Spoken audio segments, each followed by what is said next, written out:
É com grande alegria que eu recebo aqui nos estúdios da Nova Brasil FM o professor, historiador, colega jornalista Paulo Fernando, que nos próximos dias vai assumir o cargo de deputado federal pelo Republicanos aqui do DF. Isso, Paulo Fernando vai ser um dos 8 representantes da nossa terra, do Distrito Federal, lá na Câmara dos Deputados. Professor Paulo Fernando, bom dia, muito bem-vindo à Nova Brasil FM. Bom dia, caríssimo Diego, ouvintes da Rádio Nova Brasil. Uma alegria, uma satisfação estar nessa rádio que faz parte da minha vida. Todas as vezes que eu entro no meu carro, eu sempre sintonizo na Rádio Nova Brasil, devido à excelência da sua qualidade musical, que eu aproveito e cumprimento. Maravilha. Pelo trabalho. Muito obrigado, professor. Professor, eu estou lhe chamando de professor porque o senhor não é deputado ainda empossado, né? Isso vai ocorrer nos próximos dias. O senhor explica essa engenharia política aí para o nosso ouvinte? Nosso partido, Republicanos, foi o grande vitorioso da eleição. Nós elegemos 3 deputados federais, além de um deputado distrital, Martins Machado, e a nossa senadora Damares.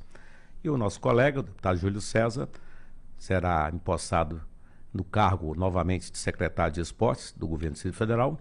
E aí, eu, na condição de primeiro suplente, assumirei o mandato de deputado federal. Muito bom. O senhor, quantos votos o senhor teve, professor? Eu tive, essa minha quarta eleição, tive 16 mil votos. 16 mil votos. E chega à Câmara dos Deputados pela primeira vez. Isso, exatamente. Apesar de que já estou lá há 30 anos, na qualidade de assessor parlamentar, professor de regimento interno da Câmara há muitos anos. Que bandeiras o senhor vai levantar na Câmara dos Deputados ao assumir esse mandato? Então, na qualidade de advogado eleitoral, eu acho que hoje a necessidade de termos um novo Código Eleitoral. Nosso Código Eleitoral data de 1965, não era nem nascido ainda. E também um Código de Processo Eleitoral. Eu acho que faz falta, porque cada tribunal julga de uma maneira, tem muitas discussões em relação aos TREs. E também as bandeiras ligadas à vida, família, bioética, matéria que eu trato já há mais de 30 anos também. O professor Paulo Fernando, muito conhecido no meio Provida, e eu o conheci anos atrás já como alguém muito importante, uma liderança nessa área, não só aqui em Brasília, mas nacionalmente, né, professor? O senhor já rodou o Brasil aí. Às vezes eu chego nos lugares, a pessoa fala assim, você é o Paulo do aborto? Eu falei, não, está repreendido, eu não sou o Paulo do aborto, eu sou o Paulo do Provida. Há mais de 30 anos que nós temos esse trabalho relacionado às questões de defesa da vida, de amparo à mãe gestante.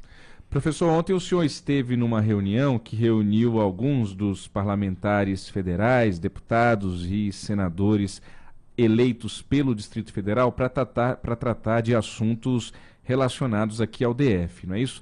O senhor me diga, por favor, quem participou dessa reunião e quais foram os principais temas que os senhores abordaram? Essa reunião, a convite do senador Exalci, da bancada do Distrito Federal, eu fui, não como deputado, não assumi ainda, eu fui representando a nossa senadora Damares Alves, que não pôde comparecer. Eu já trabalho com ela há 25 anos, foi inclusive minha aluna de regimento. Olha só. E quando ela foi ministra da Mulher, da Família e Direitos Humanos, eu era secretário do Idoso Adjunto. Então eu fui representando a nossa senadora, e lá compareceram o secretário de Segurança, Sandra Velar, o presidente da Câmara Legislativa do DF, deputado Wellington, a senadora Leila, não é? E a bancada quase na íntegra dos nossos deputados federais. Muito bem. Os senhores falaram, por exemplo, da polêmica toda que envolve a possibilidade de uma federalização da segurança pública no DF. Alguns defendem no governo federal a instituição, a criação de uma Guarda Nacional para cuidar especificamente da Esplanada e dos organismos internacionais, isso na esteira do que nós vimos em Brasília no último dia 8 de janeiro. O que se falou sobre isso? Então, foi discutido em relação à criação de uma Guarda Nacional. A bancada acha que os órgãos de segurança do DF sempre mostraram capacidade de trabalho e de proteção ao nosso patrimônio e que não deve ser penalizado pelos erros que alguns possam ter cometidos. Nós temos lá o Batalhão da Guarda Presidencial, temos a Polícia do Exército, temos o Batalhão Rio Branco que cuida das embaixadas, né? Além da Polícia Legislativa, da Câmara, do Senado, e todo esse arcabouço, né? Então, foi debatido esse assunto, falou-se também do efetivo da Polícia Militar, que está muito reduzido, apenas com 9 mil homens na ativa. Nós já tivemos, no passado recente, 16 mil homens na tropa, muitos se aposentaram pelas questões salariais também. Então, a necessidade de aumentar esse efetivo, não apenas em concurso, mas também a tramitação de um projeto que é o 5.387 de 2000, que fala da possibilidade do retorno dos policiais militares da reserva para a ativa, ou seja, de forma voluntária, recebendo aí um adicional, uma gratificação de 30% dos proventos, né? Então, foi discutido a possibilidade de articular junto ao presidente da Câmara, o deputado Arthur Lira, para que possa pautar com mais urgência esse projeto de lei tão importante. Então, o sentimento majoritário da bancada federal do DF é de que não há necessidade de se colocar a segurança pública do DF nas mãos do governo federal, ou seja, nós temos capacidade e condições de, em aprimorando e fazendo esses ajustes que o senhor menciona, como aumento de efetivo, uma maior valorização das nossas polícias, de nós continuarmos tocando a nossa segurança por aqui. Exatamente. É isso? E também considerando o respeito à autonomia política administrativa do DF, né? Porque nós, desde a Constituição de 88, as primeiras eleições aqui em 90, elegemos nossos governadores, nossos deputados estatais, então se respeitar também a autonomia do Distrito Federal, apesar de recebermos o repasse federal pelo Fundo Constitucional do DF. É isso. Agora, o Sandro Avelar, delegado da Polícia Federal, que assumiu nessa virada de mês de janeiro para fevereiro, com o fim da intervenção federal na segurança pública do DF, a Secretaria de Segurança Pública local, já anunciou também que vai trabalhar para intensificar e dobrar o efetivo do batalhão da PM responsável especificamente pela segurança na esplanada dos ministérios. Falaram também de fundo constitucional, professor, só queria situar o nosso ouvinte, lembrar que o fundo constitucional é aquele dinheiro da União que o Distrito Federal recebe já há um tempo, sobretudo para custear segurança, saúde e educação, e que, nesta virada de ano, voltou à tona essa polêmica. O senador da Rede do Amapá, Randolfo Rodrigues, chegou a apresentar um projeto, depois recuou, dizendo que o DF não deveria receber esse dinheiro da União, porque isso seria um privilégio aqui da nossa unidade da federação. Isso provocou já um levante da bancada federal do DF. Inclusive, ontem nós recebemos aqui, professor Paulo Fernando, o presidente do Tribunal de Contas do DF, o Márcio Michel, o doutor Michel, que assumiu recentemente, nesta semana, inclusive, e ele fez uma defesa muito contundente aqui do Fundo Constitucional do DF. Qual é o sentimento da bancada sobre esse assunto? Eu acho que o Fundo Constitucional do DF foi uma conquista, foi um avanço, até mesmo porque nós somos a capital de todos os brasileiros, né? Então, diversas colônias, inclusive a nossa do Piauí, uma das maiores. Verdade. Né? Então, foi discutido na bancada, então, que, por exemplo, se criada essa Guarda Nacional, que não se retirasse dinheiro do fundo. E aí, então, ficou deliberado que seria solicitado audiência ao ministro da Justiça, o senador Flávio Dino, para que a bancada do DF pudesse levar, né, essas considerações ao senhor ministro. Vocês vão, então, se reunir com o ministro Flávio Dino? Sim. O senador Exalci ficou de marcar essa audiência com o ministro. E outro assunto discutido foi a posição contrária em relação ao retorno do líder da facção do primeiro comando da capital, do PCC, do Barcola, para que ele não viesse para a Penitenciária Federal de Brasília. Isso ainda não se concretizou, então? Não.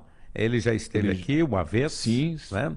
Foi transferido e causa muita preocupação a presença dele em relação a possíveis motins, possíveis atentados, né?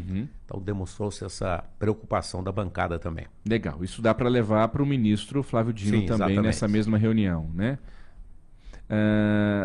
Que mais? Mais algum assunto vocês trataram? Foi discutido também a questão em relação ao governador do Distrito Federal. O retorno do Ibanez ao cargo. Independentemente da coloração partidária dos integrantes, mas a bancada veio manifestar e demonstrar ao Supremo Tribunal Federal o imediato retorno do governador Ibanez Rocha ao cargo, né? Ele eleito no primeiro turno, e isso então vai ser feita hoje, né, uma nota conjunta da bancada em relação a esse assunto. Unânime, deputados e senadores que participaram da reunião? Não, com a exceção da deputada Érica Cocai. Érica Cocai, do PT, contrária então ao retorno do governador Ibanez Rocha? Contrária à nota que vai ser assinada. A nota, ok. Sem um mérito aí do conteúdo da nota. Muito bem. O governador Ibanez Rocha, lembrando a você, nosso querido ouvinte da Nova Brasil FM, ele foi afastado do cargo por uma decisão do ministro Alexandre de Moraes, do Supremo Tribunal Federal. ali horas depois dos ataques que nós vimos no último dia 8 de janeiro aqui na Praça dos Três Poderes. Esse afastamento é por um prazo, em tese, de 90 dias, 3 meses. Assumiu imediatamente a vice-governadora, a governadora que está ainda em exercício, Celina Leão, do Partido Progressistas, mesmo partido de Arthur Lira, que foi reeleito presidente da Câmara nesta semana. E então há essa expectativa aí dos próximos movimentos jurídicos da defesa do governador afastado sobre a tentativa de volta ao cargo antes mesmo desses 90 dias, desse prazo que foi estipulado pelo ministro Alexandre de Moraes.